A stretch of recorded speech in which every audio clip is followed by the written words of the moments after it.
Welcome to the 511 podcast. I am your host, Shane Hayes, and coming up on this episode, we're discussing Neil Postman's Amusing Ourselves to Death, the 1985 media critique book that has a very odd prescience to our times right now. And it's a book, I've been wanting to do this episode for a long time. It's a book that was particularly on my mind during the pandemic as theatrical was going down and people stuck in their homes had to figure out how fulfilling their entertainment was going to be.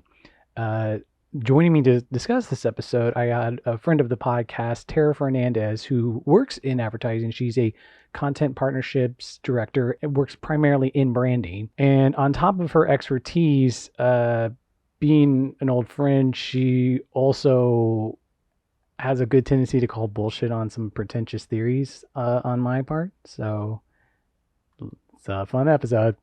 But first up, what I watched this week, the final episode, Scenes for a Marriage, the American remake of the Bergman miniseries aired. And I know when I first was telling some people I watched the first episode and was asking anybody else, as far as I know, I'm the only person who was watching it. I got a bunch of responses saying like, not wanting to watch a marriage disintegrate is probably not the thing I'm needing right now. Which I can understand. Everyone immediately went to a Marriage Story vibe, and it's a little more than that, but less at the same time. I mean, it's Higai Levy, who did The Affair, is known for his work on In Treatment, but the more intriguing person I was interested, creative on there, was Amy Herzog, who wrote a few episodes. She's a playwright I like. Her play 4,000 Miles in particular. Also this week on TCM, they had Nightmare Alley, directed by Edmund Goulding, who directed Grand Hotel and Dark Victory, among others. But reason I wanted to watch this is movie is an odd choice to be remade by Guillermo del Toro in a movie that's going to be coming out in December, co-written by the great film critic Kim Morgan. And there was always been this debate about remakes, this argument that you should pick movies maybe people aren't that familiar with and maybe aren't masterpieces either, which the original Nightmare Alley is pretty good, but the fascinating thing was I spent most of the time watching it thinking what Del Toro was interested in, and you could see plot points as chess pieces that might be moved around. The coolest thing is like it's like watching a remake is also a very good class on how to cast, where you can compare old actors to new actors and seeing who he filled in these roles. You could clearly guess or go to IMDb and check it out. It just bodes the idea that a director's greatest tool is good casting. But the coolest thing I saw this week is something we're probably going to talk about next week. The Bond movie, No Time to Die. Saw it on opening night. And I got to be honest,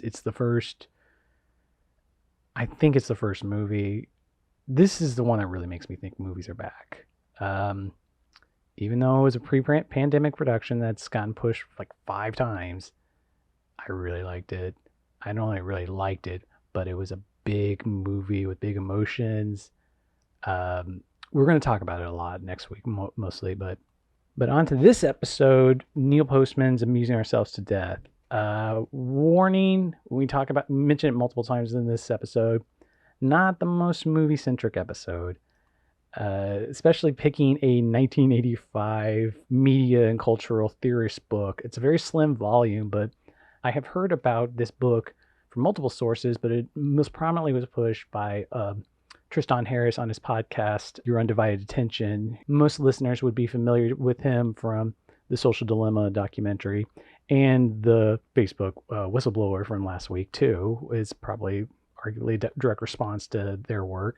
Amusing Ourselves to Death, the central theory behind it is that the dystopian world that we might be going towards isn't 1984 and George Orwell, where a government overtakes control and uses force to control people. It's through being lulled to passivity through entertainment. And when people stop talking about important movies during the pandemic, really when all the mental health issues everyone was dealing with and the claustrophobia and being really scared.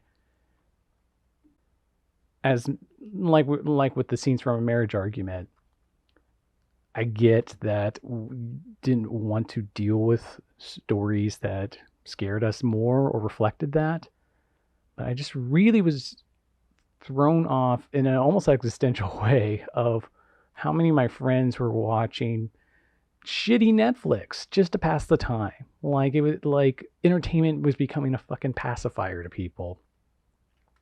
And Tara and I, it's also an odd book because one that has a great reputation and a really interesting thesis. Because I was also reading it for all the way through for the first time, and its target is television, which in terms of cultural relevance, Tara was a good person to discuss why TV isn't the most powerful medium anymore, and yet TV is the boogeyman of the book. But at a certain point in the interview, I asked Tara, could we change out the internet for TV, and what does it do to the critiques? Neil Postman himself, this is probably his most prominent book, but as I mentioned at the beginning, Tara is prone to call bullshit on any pretentious doom and gloom arguments I might make. So, at the very least, it's an entertaining episode between old friends, so hope you enjoy.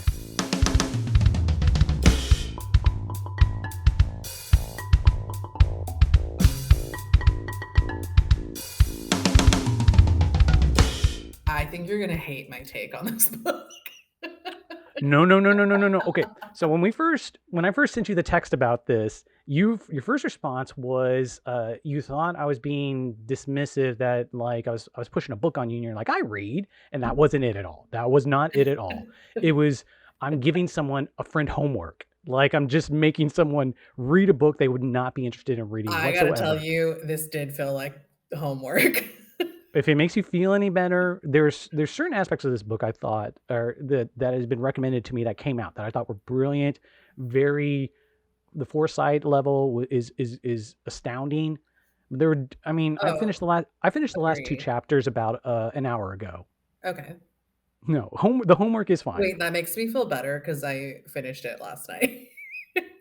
and it's a short book. It's like 160 It's pages. short, but there are parts of it that are so pedantic and dense and like so into itself Well, that it's the really big problem is it's so dated. I mean, and it you have to give its credit. It's a 36-year-old book.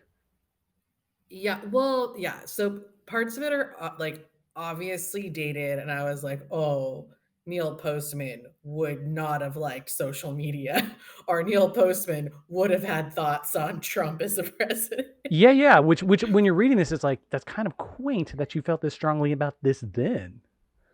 Well, yeah, in the book, so the book's 36 years old, and it's writing about a period of time, or like is focused on a period of time that's like encapsulated in like the 30 years before it. So it's kind of like interesting just from like a timeline chapter perspective. Like A he capsule had thing, maybe. Yeah. 30 years to like, or not like 30 years to come up with this book, but like 30 years to reflect on the impact of certain media Right. on society and culture. And now we're looking at it, almost 40 years later.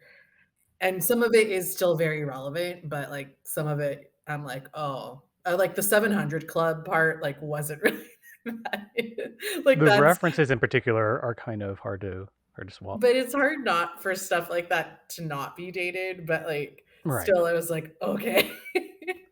I want to read this. So I also got started.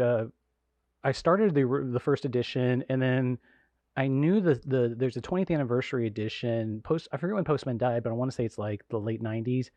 And his son wrote the intro to the. Do you have it too? Oh, we have the same edition. I wanted to read this section from it, Sure. or this passage. Like your outlook on today could seriously be rocked by this plain-spoken provocation about the world of 1985, a world yet to be infiltrated by the internet, cell phones, PDAs, cable channels by the hundreds, DVDs, call waiting, caller ID, blogs, flat screens, HDTV, and iPods. Is it really plausible that a slim volume with its once urgent premonitions about the nuance and deep-seated perils of television could feel timely today, the age of computers? Is it plausible that this book about how TV is turning all public life, education, religion, politics, journalism, into entertainment, how the image is undermining other forms of communication, particularly the written word, and how our bottomless appetite for TV will make content so abundantly available, context be damned, that will be overwhelmed by information glut until what is truly meaningful is lost and we no longer care about what we've lost as long as we're being amused. And the funniest thing about this is it's from 2006. So that itself is 15 years outdated. Yeah, like that, like PDA, like what? What did Yeah. you? I My pager. look, okay, okay. The one big reason I wanted you specifically, Yeah. there's a few big reasons, but the one was I mentioned to you when we were talking about doing this back when I was in LA around, this talk would have been around 2009, 2010. I was Oh, really, jeez. yeah. No, I remember a talk you and I had, or one of these late night talks where I was bemoaning about um, the future of theatrical film or movies in general. And I was talking about, and I was kind of this like pretentious Scodling, like film is the purest medium person in the conversation. I was talking about the numbers of theatrical dying down since 1949, since the reverse integration of all that stuff. And I was just like, yeah, it's been dying forever, and it's still dying, and the studios can't do anything to like change it. And I've done this spiel on other people; they bought it. You just looked at me kind of with the face you're looking at me right now, and you were just like, that's not true. That's not true at all. And I was like, no, what it is, the numbers have been going down. And you're like, okay, but that doesn't account for what happened in the 50s. TV took over. And then there's other mass mediums that have come in. More numbers have gone to that. People are still want to hear stories. They want to hear stories through different mediums. And I think I stood my ground in that argument, but I gotta let you know, like all really persuasive arguments, it didn't persuade me at the moment. It's persuaded me in the years since. Wow. Yeah. I was gonna say, because I think one of the reasons I really, and there's artistic value in both, to me. But when you have a TV series, if it's 8, 12, 14, whatever we're calling a series now, or a mini movie, or a whatever limited series, like that's like 14 hours to tell a story, and you can get so deep and have such interesting moments from a storytelling perspective that sometimes can't be wrapped up in a 2-hour film. Right. Well, I mean, we just did a series on our TV goats, and it was built towards what peak TV was. Where in the age of peak TV, to me, seems very clearly. It's a big other reason I want to talk to you about this. Hmm. The big line where it stops is, I mean, a big chunk of it's serialization, where you stop doing episodic network stuff, where it's you create your characters, you maybe have a beginning and a middle for your story, but you never have an end. And the idea is to keep the story going and going, Hmm. to keep your actors in production employed, and as long as you're still going for advertisers. But beyond the serialization point, um, when HBO really started gaining relevance and completely abandoned commercials, that's Hmm. the real point where like peak TV took over, and Hmm. where like even though a lot of TV I don't think was like really worked well to not be as influenced by advertisers, like you really got to this point where like at best they were like saying like, oh, we just can't, do content that's going to go against. But I mean, this speaks to what you know better, I think, Yeah. right? So, and like, totally hear you on like the prestige television and like that level that, HBO and non advertiser supported, you know, content, like that tier. But you're also seeing, I mean, and just to take a step back for a second and to reveal who I really am, is I work at a media agency. I am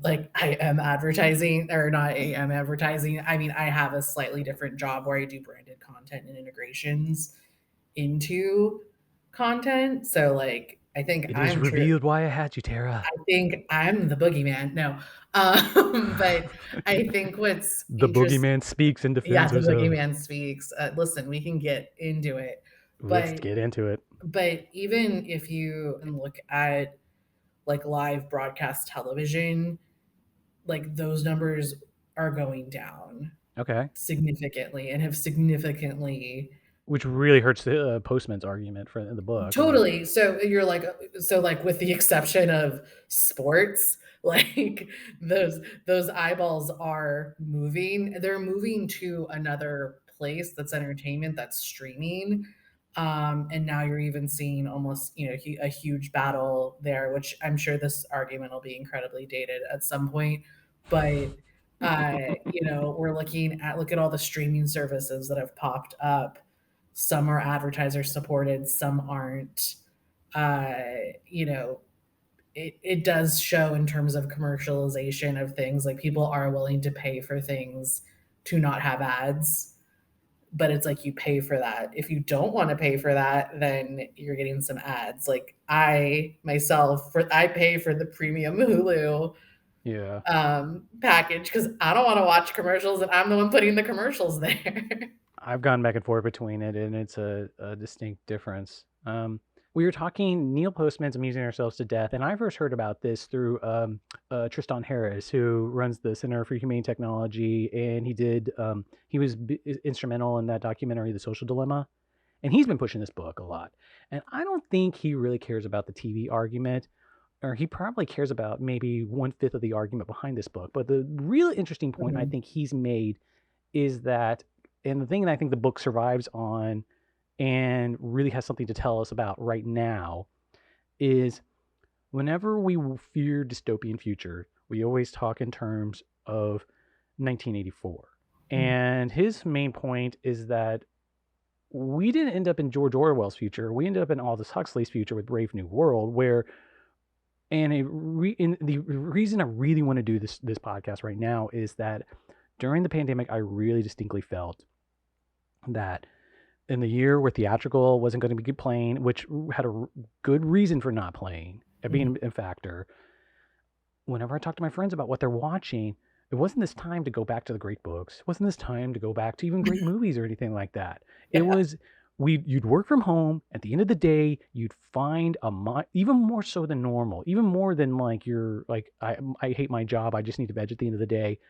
Everything was a TV show that you just wanted to like find a way to like fall asleep towards or Yeah. get yourself towards sleep. I want to read this opening passage from Neil Postman's foreword too. What Orwell feared were those who would ban books. What Huxley feared was that there would be no reason to ban a book, for there would be no one who wanted to read one. Orwell feared that those who would deprive us of information. Huxley feared those who would give us so much that we would be reduced to passivity and egoism. Orwell feared that the truth would be concealed from us.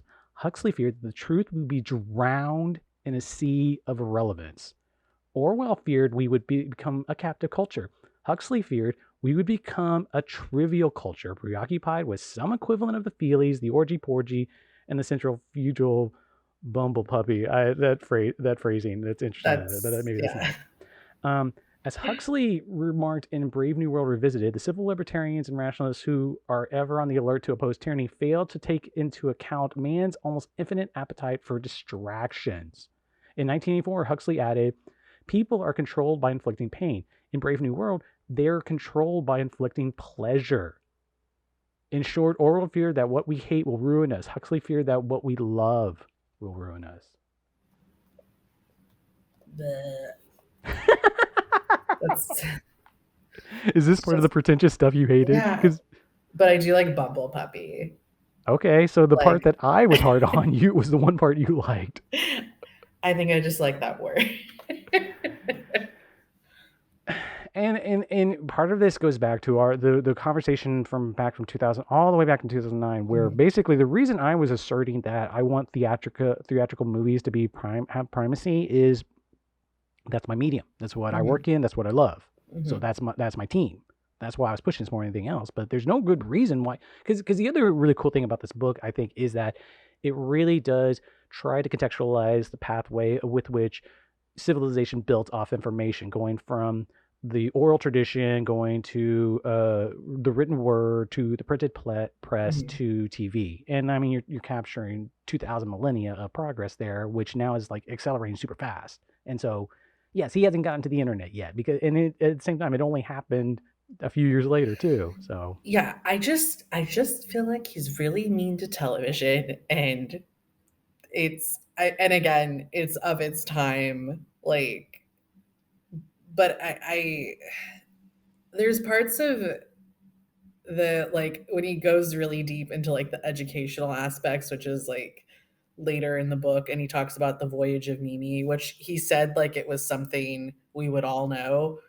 Uh, yeah, no. that's where, like, he lost me a little bit to some extent. I was like, there's so much, and not to sound precious about it, but there is a lot that we've learned from television, and I think as a device, and it doesn't even have to be, like, television, it can be, like, visual, serialized, information. I was thinking ambivalently about the fact how much Chromebooks are in every school right now. Totally. But I mean, obviously, the educators think there's some benefit to it. The other big thing was, I was thinking about the kids that he was worried about. Um, would definitely have been me. I mean, I'm a little older than you, but not much. So like you too, but mainly like I was raised on TV. Same.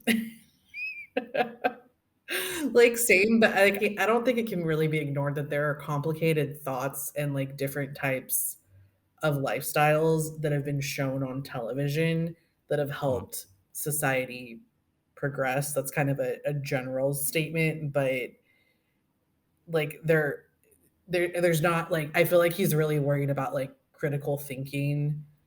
Yeah, no, definitely. Actually, and again, not to totally change subjects because we can go back to it, but there's a critical thinking aspect that's a little bit lost here, that I feel like he's pointing this out in 1985, but I feel like there's an awareness that we have, like, I know I'm being advertised to. I know, and I'm trying, and Well, maybe there's this this isn't. point late in the book he says where, like, when he talks about TV that would actually like break through and educate people, he talks about parodies, and he says it has to be like Saturday Night Live or Monty Python, stuff that Mhm, makes fun of TV. And part of me is like, that's SNL's legacy, making fun of TV and making people aware of the artifice of TV and mhm. advertising to a certain extent. But yeah, I mean, that's also, like, the power of comedy That's good TV too. and good TV. Yeah, I mean, well, yes, Okay. but, uh, yeah, I don't know, but I say that, but then I'm also, like, there are definitely I'm gonna do my own research people that don't do real research, like, I don't know, I just feel like there is, like, a level of society that, like, isn't just passively watching TV, or I don't know, there's a thought in there somewhere, it hasn't, like, fully materialized yet.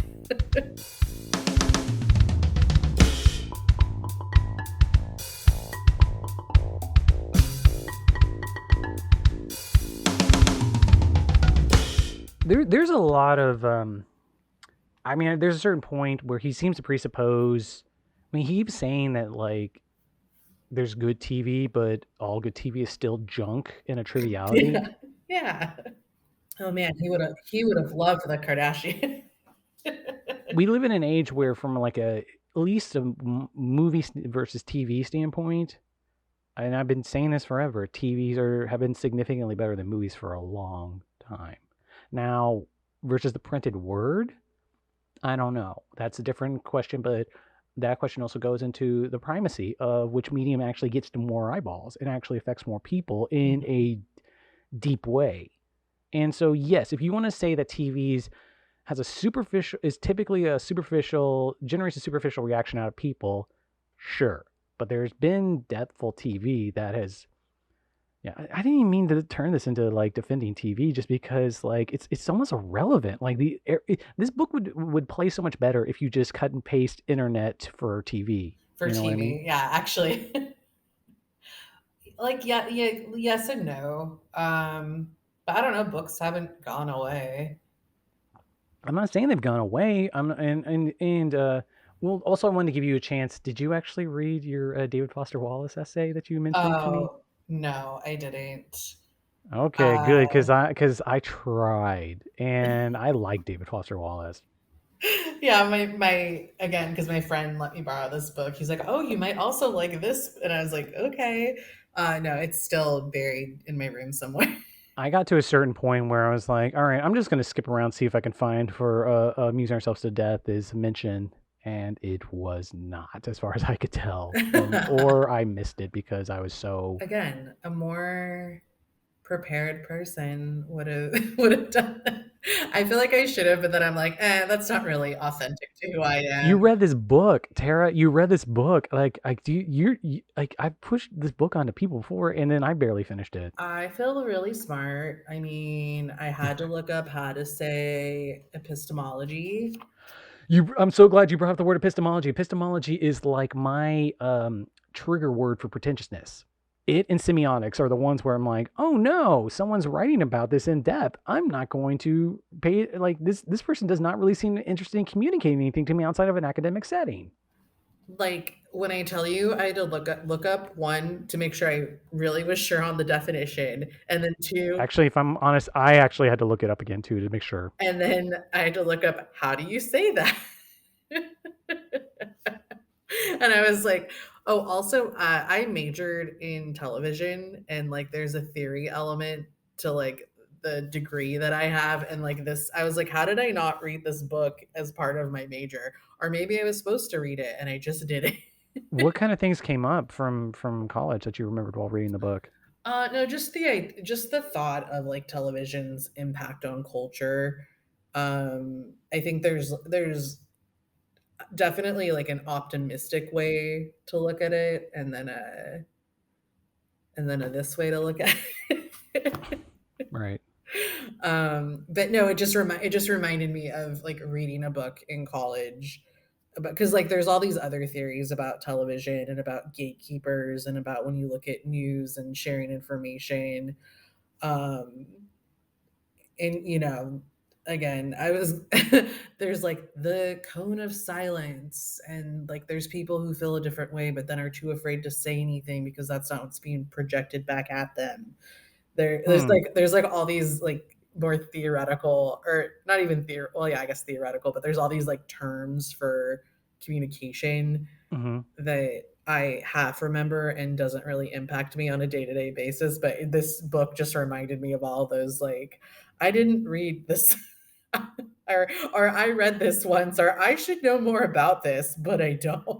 Well, let's just for the sake of this conversation, Yeah, let's go ahead and follow through with what I was saying a second ago. Where let's sure. take away TV from this, because like even his examples of TV, like they were the popular stuff of the day that haven't really survived. Like at least they, I mean, they Mhm. have, but we know about them as cultural milestones. But Yeah. there's not a lot of people rewatching. Like I think the closest he talks about Hill Street Blues and Saint Elsewhere. Like those are the ones I think. Okay, people are still watching that, but like, and he mentions Cheers. Everyone still watches Cheers. Like, but a lot of these are just there's a lot of straw men throughout this whole thing. So let's replace TV with internet. Okay, done. How does that change how you feel about the book? I don't know if it really changes it. I'd be curious to know his thoughts on social media, and he was worried about things being colored one way or the other, and that's like in a lot of ways it's more fragmented now of like where people are getting information and Right. what they're and what the algorithm, like that like what you're Yeah. selecting informs and changes the information being spit out back to you.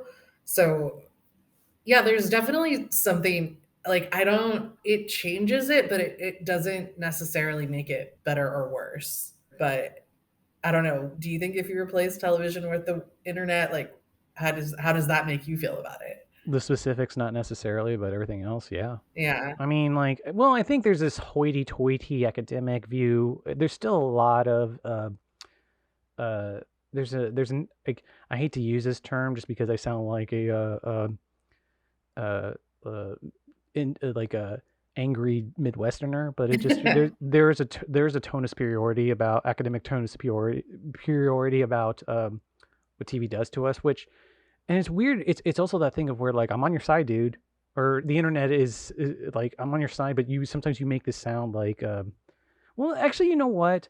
What would happen was I would always get through a passage, and I'd be like, I'd read like the beginning of it, and I'd be like, I'd start to roll my eyes, and then I get a little further in, I'm like, well, he's not necessarily being that critical of it, and he's making some really good points. Like I haven't like even gone to any of my notes on some of this stuff. Like, I mean, the trick is that he thinks of everything as junk, which Yeah.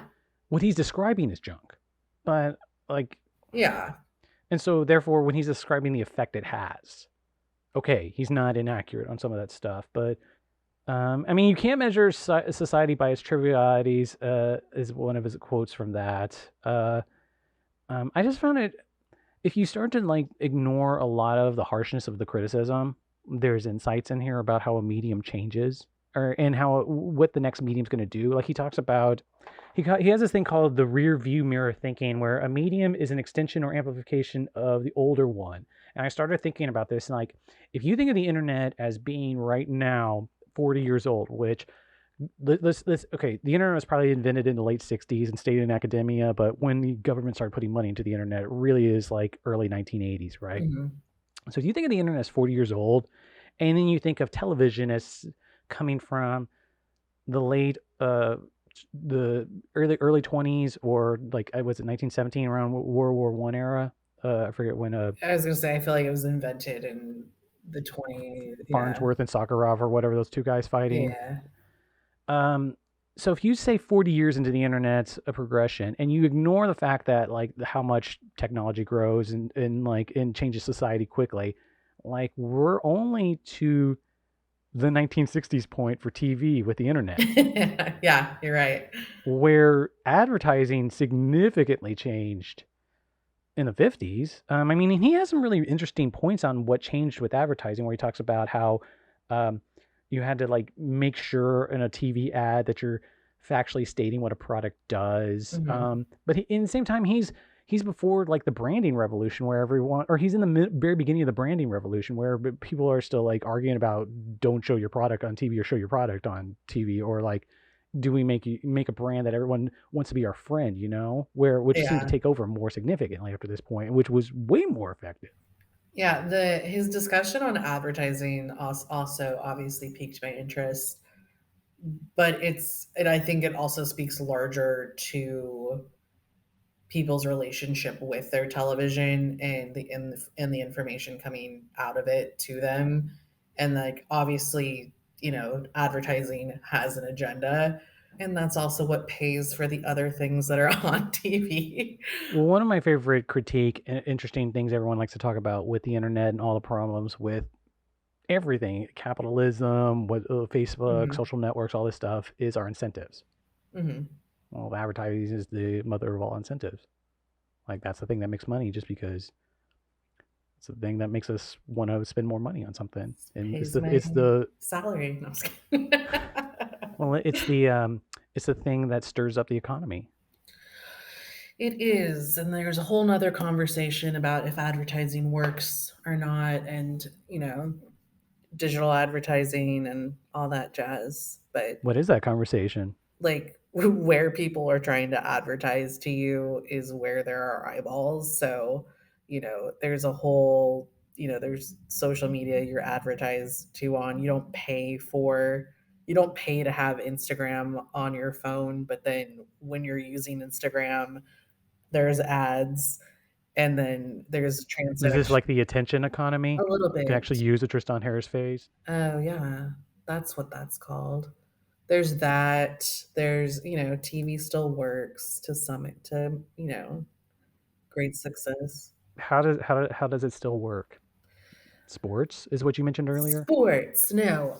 People watch TV. It's, or, there are streaming platforms where, and network, blah, blah, blah, like recordings of, like, the advertising is still there. Yes, you can fast forward it. Then there's what I do is actually put messaging in the programming that's unskippable. So one day I will take over the world through my giveaways on television shows, and that'll be the only advertising that exists. You are what is has spurned forth from the printing press all the way to Terra. Yeah, exactly. We're gonna put the ads in the content. Well, some people on that have been on Tristan Harris's podcast, Your Undivided Attention. Most notably, Jaron Lanier talks a lot about taking YouTube away from an advertising model, just because like YouTube's algorithm they always talk about is so good that the phrase is Mhm. you're always just like 2 videos away from flat Earth Nazi propaganda, because like it incentivizes like the conspiratorial thinking or just negativity, Oh, and like yeah. and it's weird, and at the same time we've TikTok in particular is like we just put up an episode on TikTok. um TikTok in particular just is like so addictive. Like I go Yeah. into it if I ever I can't do TikTok, because if I do I go down a hole, and YouTube is the one I more commonly go down, but it's always like when I'm feeling lethargic I put on YouTube, and their suggestions are so spot on. Although they Yeah. seem to really think I'm really into 90s Michael Jordan basketball in particular, but at the same time I watch it. I keep watching it. My algorithm always gets messed up because of, like, stuff I'm doing for work. So, Oh. like, for example, like, my YouTube algorithm really thinks I, like, love Tom Hiddleston, and I'm I like him, but, like, I don't need to see all of his press junket videos. Like, I'm like, "Why are these here?" It's been suggested if you want to see what kind of bubble you're in, switch accounts with a friend or just look at someone else's YouTube account. I Oh, know Google has the thing where like I have millions of Gmail addresses for myriad of reasons. So like I'll yeah. switch my YouTube for that, and it tells Yeah. me different stuff for that.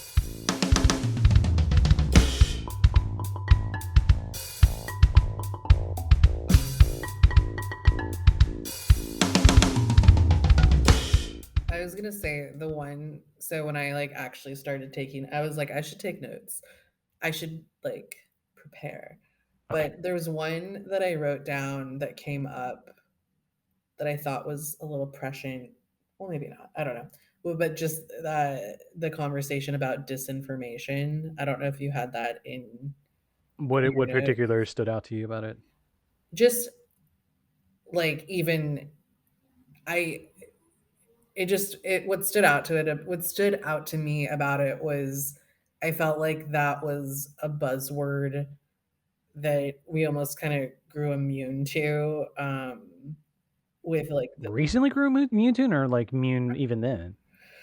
I feel like recently, like, it's been a larger conversation just with the idea of fake news and, like, that being, a term that's thrown around and, seeing the media Differentiating between misinformation and disinformation, yeah. yeah, like, just seeing, the media's impact on certain things of recent, I hate to say it, I don't remember what he said in I know, about I'd have to find it. I didn't since I don't own this book, I didn't highlight in it. uh, your highlighter. I can't do it. Oh, I can't highlight. Well, there's definitely his quaintness when he's talking about Reagan, which yeah. yeah, but at the same time, like reading it in the era of Trump, it's just he's not wrong. I don't want to dismiss it. Like it belies the bigger issue I was thinking of is that the problem is the person or the popularity of it. It's more where we're at with our current politics, where the personality and the popularity contest it takes over the policies of a democracy. You're voting for a person you want to have a beer with versus the person who Mhm, can use actual data to get shit done, like mhm, the actual information on the ground.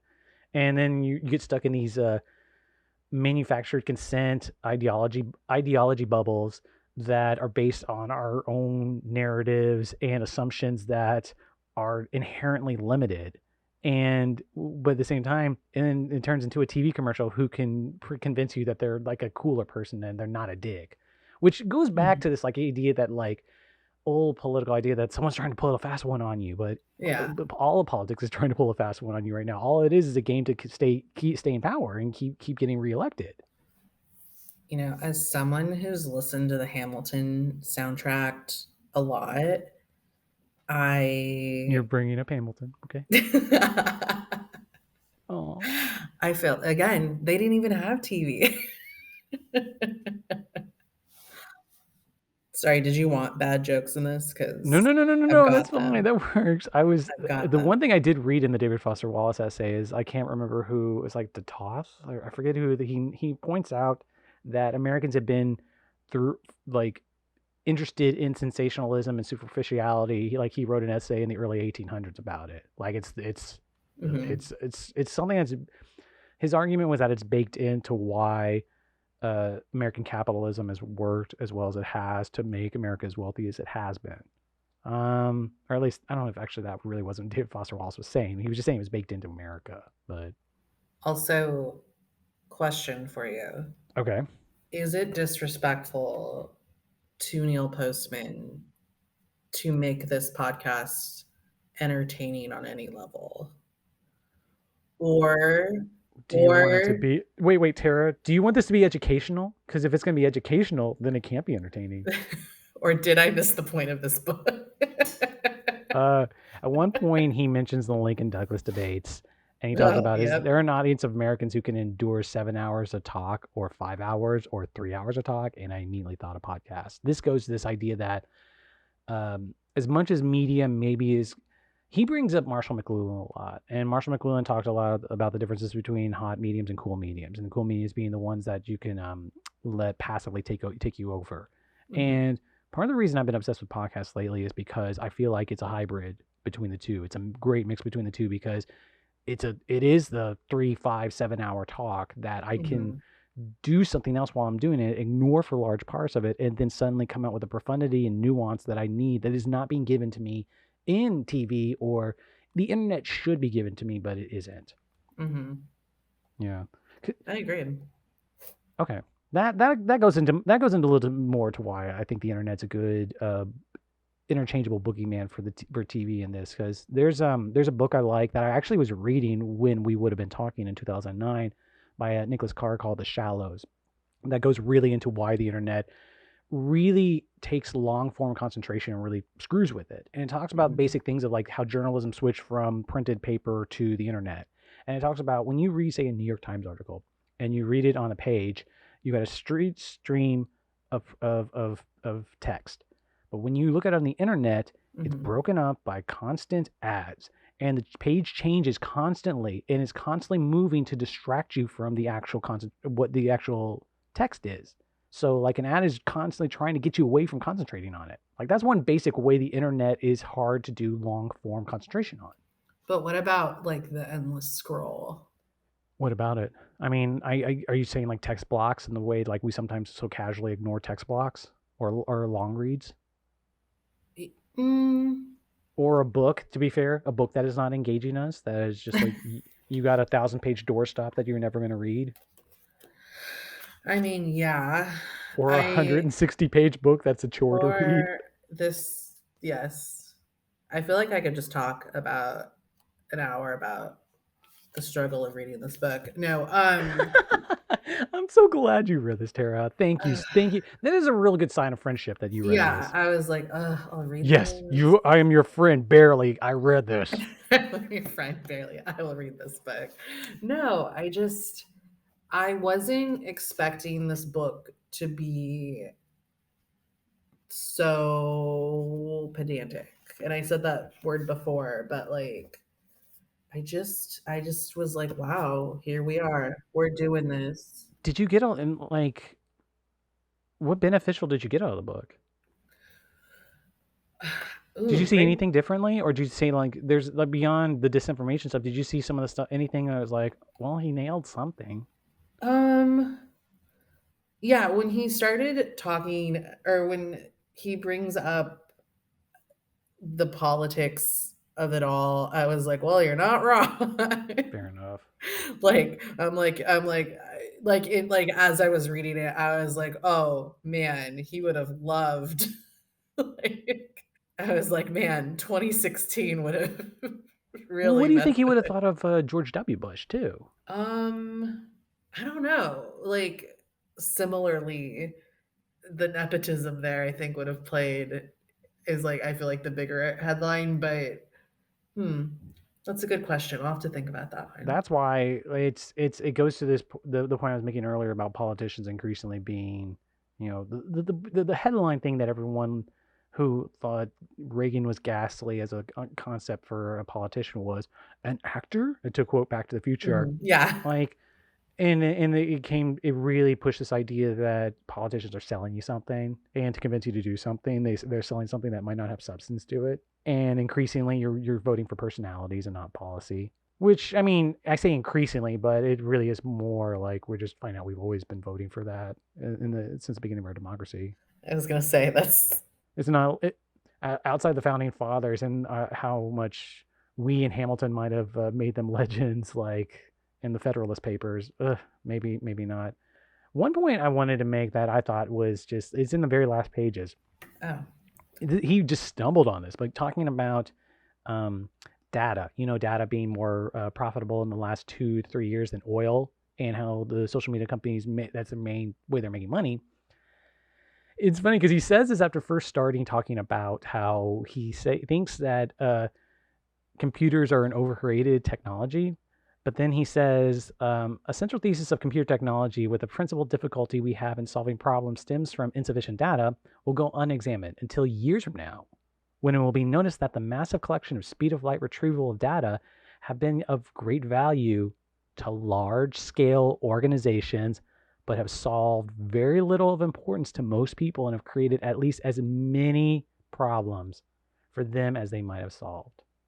Again, he just like every few pages when you might get frustrated to like, yeah, like, okay, you really seem to have a problem against Sesame Street. Why is Sesame Street the yeah. devil? Then you turn around and he has a passage like that. Yeah, like that's incredibly fascinating. But then it's hard not to get distracted when you're like, oh no, Sesame Street's entertaining. The Voyage of the Mimi, like what? I don't remember anything about Voyage of the Mimi at all. Like at all. Wait, really? I No. feel like he brought it up. No, I no, no, no. I also, remember him bringing it up. oh I'm saying yeah. personally, I don't Oh remember. no, you shouldn't because we're not 60. No, but like again, he said it like it was something we all knew, and I'm like, well, Sesame Street and SNL are the two references that have held up, which in a way is pretty impressive. Well, Monty Python. Oh, and Monty Monty Python's Python, era. yeah. Come on. Oh, page 107. That's where you said disinformation, and it's in italics. This movie, you on the copy you have, one of the people quoted on the back is Matt Groening, where like Yeah. that's one of the only like I'm trying to figure out what the influence of this book has really been outside of All I can academia. say about Neil Postman's brilliant amusing ourselves to death is guilty as charged. Way to read it in your nerdlinger voice, Tara. Oh, I did do a voice.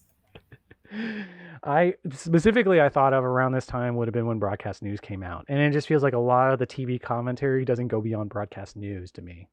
Like broadcast news Yeah, said so much all you need to say, and a lot of media commentary has not gone past broadcast news which is weird because I don't feel like that's where a majority of people get their news anymore. anymore. Especially, oh no, God no, no, Yeah. not now. So much of the complaint about the badness of TV goes into a question I want to have to you: is this like a lack of? Is this the style versus substance argument, where he's just saying there's not Mhm, enough substance on that's coming on TV? Because then you get mhm. into this. There's always been this inherent question of like, um, Marshall McLuhan really pushed this a lot, where TVs inherently just cannot give you information, or there's not a way of TV that can like the information that's retained. And maybe there's some data studies that back it up, but is that true? Like, is that like just because if you're only shown dumb TV for a long time or advertising model TV, like, isn't that like it's hard to get substance off that? I don't Or I don't if you're saying like, oh, what we were talking about a second ago, like, oh, a 30-minute news program that the government pushes or says to have every day at 5:30. If that doesn't give everyone a complete civics lesson every day, is it worthwhile, or is it something we should explore and try different changes in the medium to itself?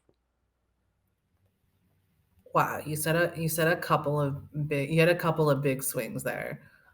For Sorry, Tara. Well, I was Yeah. gonna say for the first part of that, again, and I say this as a professional hazard, uh, there are people who study why and what we're watching and how it makes you feel, and if you're watching a program and these commercials came on, did you remember it? What's your recall rate of it? How do you feel about those brands? Like, Right. and again, I'm just talking about the advertising piece of it. Because that's the part that I know and have directly seen And also how they get the the numbers studies from what on. they. Yeah, but I was gonna say they also do that for their actual, networks also do that for their actual content.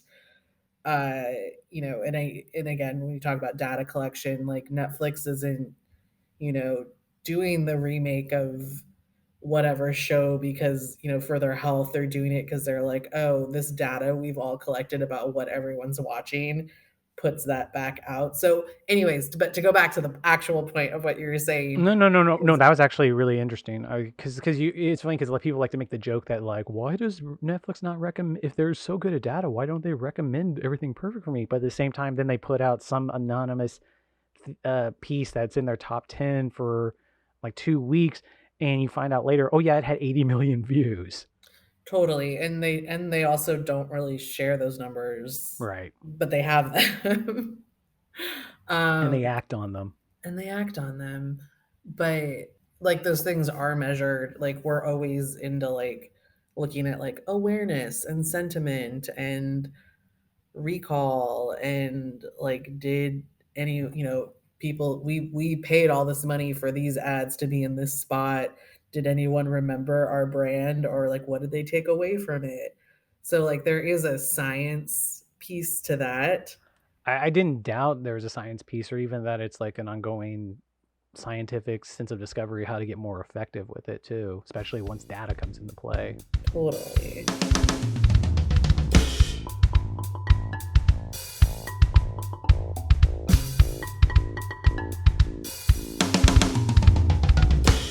But what was the second thing you said?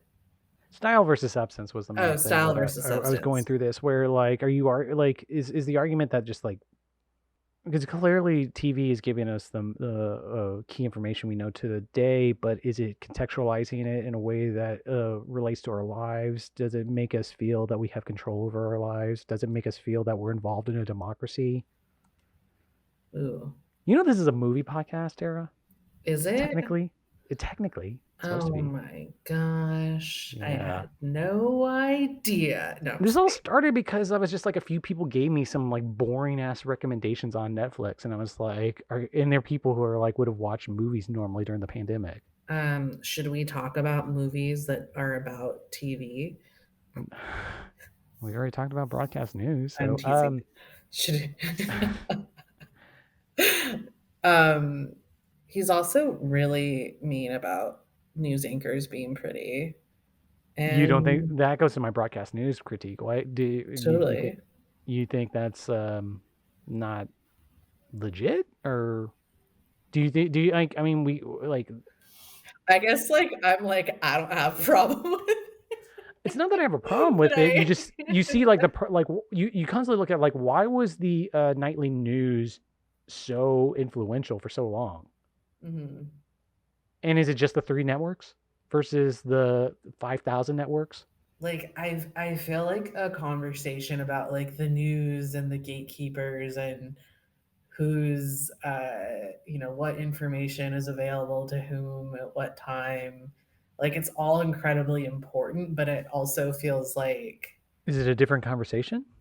I think it might be because but it's all, I mean, it is connected, but he's like, I feel like he's saying, why aren't people reading long newspaper articles about subjects that pertain to them, or sitting through 3 hour long conversations like they used to, and they're relying on a news program that has 30 minutes to cover a bunch of high level stories that are important to you, summarize them, snip things out, and try to tell people the important parts of a long speech with highlights, and people are only looking at the highlights of something.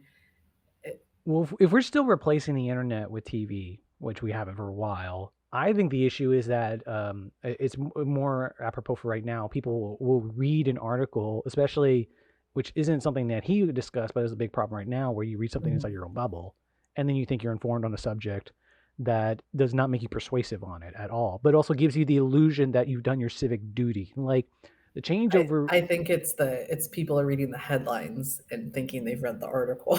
actually, yes. Okay. Wait, that's way more insightful, Tara. Yeah, totally. It really. I mean, but no, actually, no. When you actually do sit down and read an article, Mhm. you feel like you've put that effort into it. So there you feel like, oh, I have more knowledge of this than the average person who just like looked at their social media feed and just read a headline. Mhm. And especially with like the way so much the social media is incentivized like to keep your bubble a bubble, you think you're knowledgeable about a subject that you may really only have like so like kind of a limited view on. But I mean, and the big factor for me in the last 2 years being in the Midwest is like seeing like the state that turns red the fastest on every presidential election. It's just like, how persuasive are you really being? Like, are you really talking to someone else? Are you just arguing at them? Are you reinforcing what like you want to believe versus like finding common ground? Like, and I mean, and common ground can also doesn't mean giving up what you like what's important to you. It's just like, can you be persuasive anymore? I mean, that's a That's not in this book. That's not that's not for a movie podcast to discuss. that's not in a movie podcast, but it's not a good point. Do you like that double negative? And and this is literally something I watched last night, like when you watch like a Daily Show correspondent at an anti-mask rally, and they're like, the government can't tell me what to do with my body. And then on the heels of, Texas. Texas, yeah, I was like, do we need to talk about abortion on this podcast? No, but it's We like don't on the even need to go heels. into it. Just Texas. Just say Yeah, it. just Texas, like it's the duality of both of those thoughts existing in one person and not seeing the kind of. But again, I think that's like that's a parody news show framing it in a funny way that shows like a blatant contradiction to someone who that argument like is not from an abortion standpoint is not going to change any person I know that considers themselves against abortion around here. Totally, They're not going to find that hypocrisy changing their mind. totally. So it's, yeah, I don't know. Again, it's like you feel a certain way about things and then you gravitate towards the content that speaks to you or that you find entertaining, and even like where you're getting your information from, like you're gonna. You know what really gets me about the book? I think Oh yeah, what really no, gets you you? mentioned the word there that I think is the key word: entertaining versus fulfilling. Ooh. What is like, and it's an issue I'm constantly coming back to because like I don't want like depending on how you frame it, some people with movies like to say vegetables versus candy for movies, Hmm. and they always want to, or they say in broader terms, um, art house film versus popcorn film, or I again I think those are framings that like don't find the common ground between them. Like, I, you know what, 2001 is my sweet spot for a movie I want to make, and 2001 was a giant hit. And to be fair, there's probably a good reason it made money because a bunch of people got stoned to watch it. But if that's the thing that needs to happen and have a profound experience, that's a profound experience. Like, don't like big commercial cinema can still be smart and talk to you in a Oh, way that gets to your core is what I'm saying. And like absolutely. I feel like his problem here is he's talking about we seem to settle on entertainment too much. And that's what bugged me about the pandemic and when my friends were recommending shitty Netflix stuff to me. But like I think again, people are more complex than that. Like I can like to listen to a 5-hour history podcast about the Romans and listen to a celebrity recap about housewives. Like I They're not mutually exclusive and they don't invalidate Yeah, the other.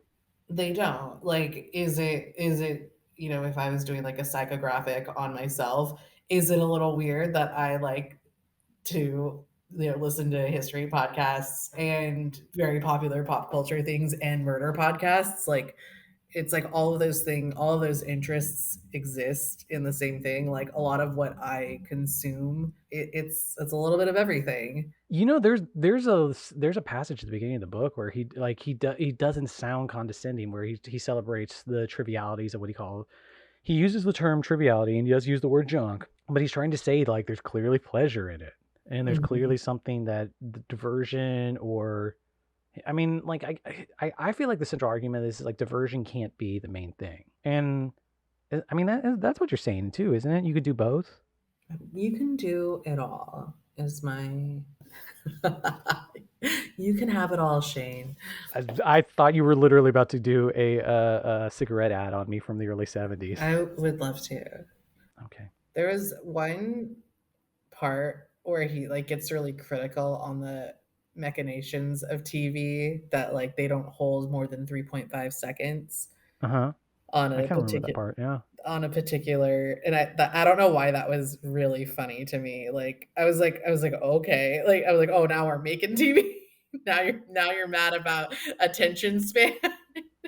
Wasn't attention spans what he's going after? Yeah, well, it was like he's like, "And the visuals you see are no longer than, like, 3.5 seconds per visual." He had a line around that section that really struck to me where he said like these are the best photographed pieces in the world. I can't remember exactly what pieces are, just pieces of film or what, but this is the highest level of photography that you're going to see in life. That was like, yeah, that, Yeah. from a good standpoint. He also mentions at one point that like I don't know where I mean I didn't read the footnotes, but he says something like we're going to see like 100,000 commercials in our lifetime. Oh, that's probably, like Oh, 1 million television commercials in your lifetime, the average American. wow. But I mean, like that's the '80s standpoint. Like, how does your work apply to that? Like, I was gonna say, I feel like if you look at the time spent with different media, like, that's definitely a figure and a number we have, and then what advertisers look at is time spent in front of a television, on your phone, uh streaming, like it's all broken out, and a lot of times there's also, and I forget the word because of course right now, but the idea that you're doing multiple things at the same time, like you could be in front of your laptop watching TV with your right? phone, which really would have annoyed Mr. Postman. Yeah, which is also where it I, gets to the I, internet I critique of think I distraction. was gonna say I think he'd be really upset about it. um Well, we talked about this a little on we did an episode on Yuval Noah Harari and about the I think we talked a little bit about like the accuracy of data, but like data is just going the reason it's surpassed oil is just because its accuracy as a thing that really changes that moves the needle on what affects people is going to exponentially go up as opposed mhm. to what advertising says right now. And it's going to change advertising or just how we sell things to people significantly. How we sell them, where we sell them. How accurately we sell to them. Do we sell them what they really need versus what they really want? Yeah, Like I can mean, we make their lives better versus do we need to the branding standpoint of like do you want to make someone like feel like they need this to be cool or their life lacks if they don't have it? whoa. Yeah, I want to make people feel real bad about themselves. This is why I wanted you on, Tara. I just wanted you to call bullshit on this.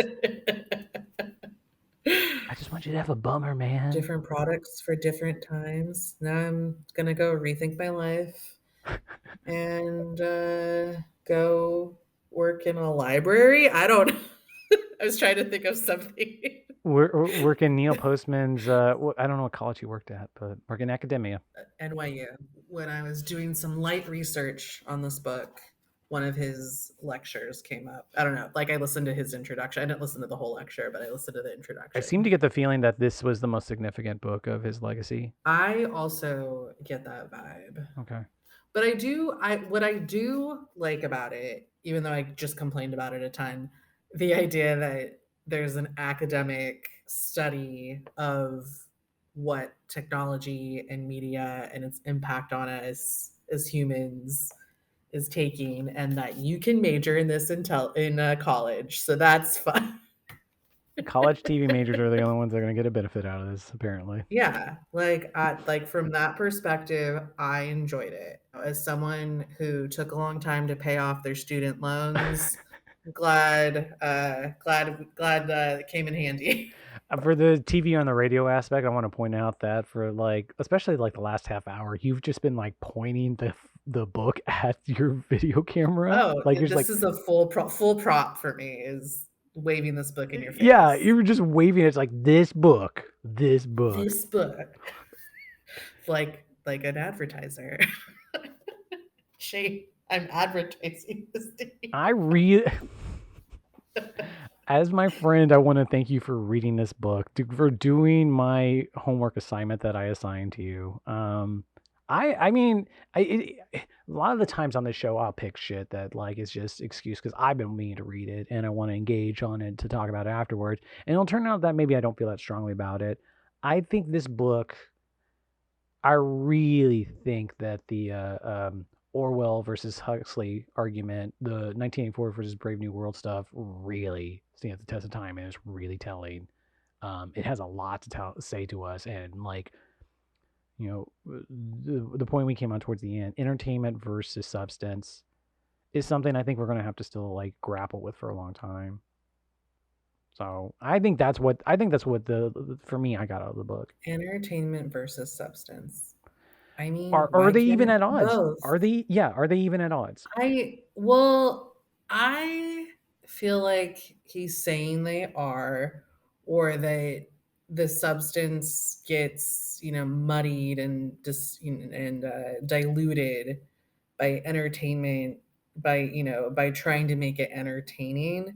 And I don't think that's true. Okay. I'll I make a strong statement. I It. I think that's a great insight, Tara. Thank you. Thank you for that validation. Terra Fernandez, thank you so much for being on this podcast. You're welcome. Yeah, anytime you want to read a book, I know how to read. I'm happy to come By the on. way, Tara, I've been thinking about doing an episode on the decline of the Third Reich. Perfect. It's only like what 1,300 pages. I was gonna say, we could find a way of making it about movies. I would be up for that challenge. I'm down. It would probably take me a year to read it, but You know what's going to end up happening, Tara, is a year from now you're going to be doing a podcast with my dad. Perfect. I'd like to do a podcast with your whole family. So this is played into my. We're also going to do. You're going to do an episode with my stepdad on Season on the Brink about the 1985 Indiana Hoosiers basketball with Bobby Knight. Oh, perfect. Listen, I'm happy to talk about whatever, whenever, things I know about, things I don't know about. Yeah, I'm around. Welcome to the world of podcasting, Tara. Yeah, I'll talk about stuff.